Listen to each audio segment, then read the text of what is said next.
di sini penanggalannya itu berbeda, tapi kebanyakan kalau misalkan dicari di hari yang sama tuh sama ya. Baiklah sobat semuanya, pada video ini saya akan memberikan tutorial bagaimanakah cara mengisi riwayat organisasi dan juga keterangan lainnya saat kita mengisi DRH P3K. Nah, sini nanti kita akan mendapatkan tampilan yang seperti ini, yaitu selain kita itu memasukkan riwayat organisasi kita, maka di sini kita juga menuliskan yaitu data-data dari surat-surat yang sudah kita dapatkan. Di antaranya surat kesehatan jasmani rohani, kemudian juga SKCK dan juga surat bebas nafsa.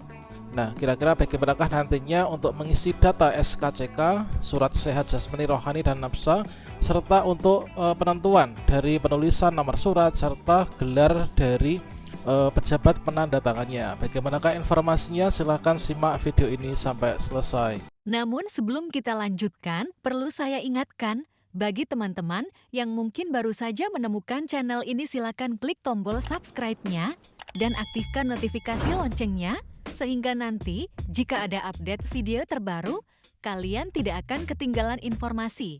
Baiklah sobat semuanya, dalam mengisi DRH ini tentunya kita harus mengacu, yaitu yang pertama itu dari buku petunjuk pengisian DRH yang telah dirilis oleh BKN ya. Jadi selain kita mengacu pada buku petunjuk pengisian DRH, ini juga kita memperhatikan yaitu arahan ataupun juga pembekalan dari masing-masing instansi kita. Seperti halnya kalau misalkan di daerah saya ini juga sudah diberikan ya, pada saat kemarin disampaikan pengumuman kelulusan Pascasangka untuk P3K Guru 2022. Di sini juga secara lebih spesifik itu diberikan panduan ya untuk pengisian data tersebut. Yang mana di antaranya misalkan di sini yaitu untuk file scan surat keterangan catatan kepolisian yang diterbitkan oleh Kepolisian Negara Republik Indonesia, itu adalah dikeluarkan oleh Polres ya, jadi tidak Polsek teman-teman, jadi Polres gitu ya. Kemudian peruntukan dari berkasnya itu adalah untuk persyaratan pengangkatan P3K tenaga guru pemerintah kabupaten. Nah, tentunya di sini teman-teman di daerah masing-masing juga sudah diberikan panduan ya untuk peruntukannya itu untuk apa. Kemudian untuk di sini berikutnya adalah untuk surat keterangan sehat jasmani dan juga rohani, ini adalah juga sama untuk persyaratan pengangkatan P3K tenaga guru ya. Kemudian surat keterangan sehat jasmani ini adalah dari dokter yang berstatus PNS atau dokter yang bekerja pada unit pelayanan kesehatan pemerintah. Dan juga di sini mencantumkan nomor, kemudian surat tertanggal setelah pengumuman ya. Artinya setelah, kalau kemudian misalkan kemarin itu pengumumannya itu tanggal 14, maka di daerah kami juga demikian, yaitu setelah tanggal pengumuman tersebut.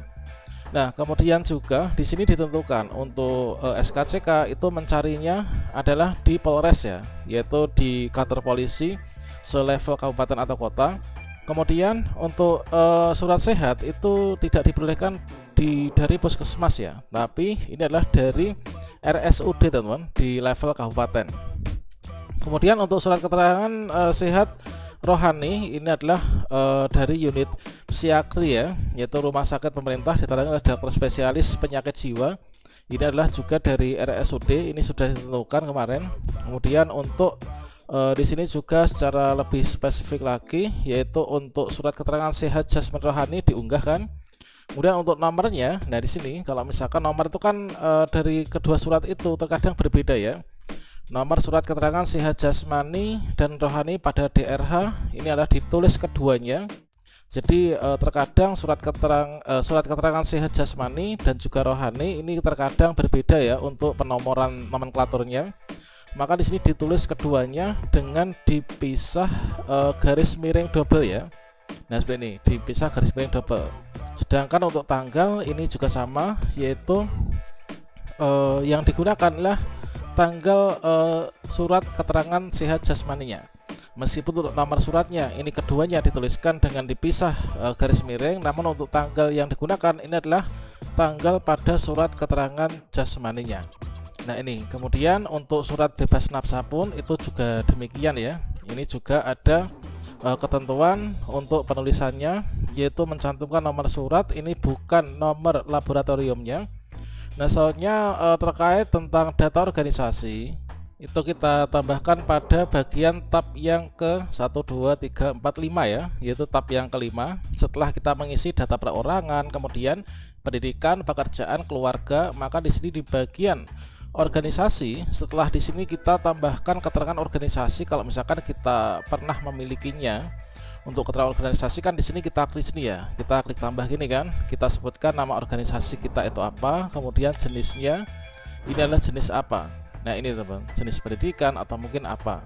Nah kemudian berikutnya jabatannya itu sebagai apa. Ini adalah kita tentunya ada opsi-opsi ini, kita bisa memilih salah satunya disesuaikan dengan SK yang kita miliki ya. Kemudian juga di sini kedudukan kita sebagai apa, kemudian tanggal mulai, tanggal selesai, kemudian untuk tempat ini di mana, pemimpinnya ini siapa gitu ya.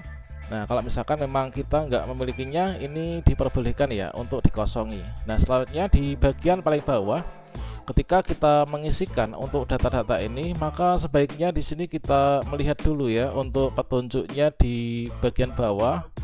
Jadi di bagian bawah ini di sini ada petunjuk pengisian data keterangan lainnya. Ini kita bisa perhatikan ya. Ini bagi teman-teman yang kemarin masih bertanya untuk terkait tentang gelar gitu kan. Nah di sini ini yang pertama yaitu bila Anda memiliki lebih dari satu surat keterangan kesehatan ya. Yaitu surat keterangan sehat itu kan ada dua ya. Surat keterangan sehat jasmani dan juga rohani. Nah terkadang dari kedua surat ini memiliki nomenklatur yang berbeda. Kalau misalkan arahan dari daerah kami tadi itu adalah dituliskan kedua ya, keduanya tuliskan kemudian dipisah dengan garis miring 2. Nah kalau misalkan di sini bila kita memiliki lebih dari satu surat kesehatan yaitu jasmani, rohani dan lain sebagainya, kemudian dengan nomor yang berbeda, maka masukkan semua nomornya dari surat tersebut dan dipisah dengan tanda garis miring. Ini adalah hanya nomor surat ya. Kemudian tidak perlu dijelaskan yang mana yang nomor surat keterangan sehat jasmani dan yang mana yang nomor surat keterangan rohani. Jadi kita cukup tuliskan saja, kemudian dipisah dengan garis miring ya. Kalau misalkan dari instansi saya itu garis miringnya diminta untuk 2 gini. Nah ini jadi surat keterangan sehat jasmani dan juga rohani itu adalah demikian nomornya, berarti kan kita tulis di sini ya. Nah di sini selanjutnya setelah kita mengisikan untuk nomor suratnya, ini adalah gini, yaitu bila Anda memiliki lebih dari satu surat kesehatan jasmani rohani dengan dokter yang berbeda, maka masukkan semua nama dokter penanda tangan dan dipisah dengan tanda garis miring ya, yaitu hanya nama dokter ini tanpa gelar ataupun jabatan.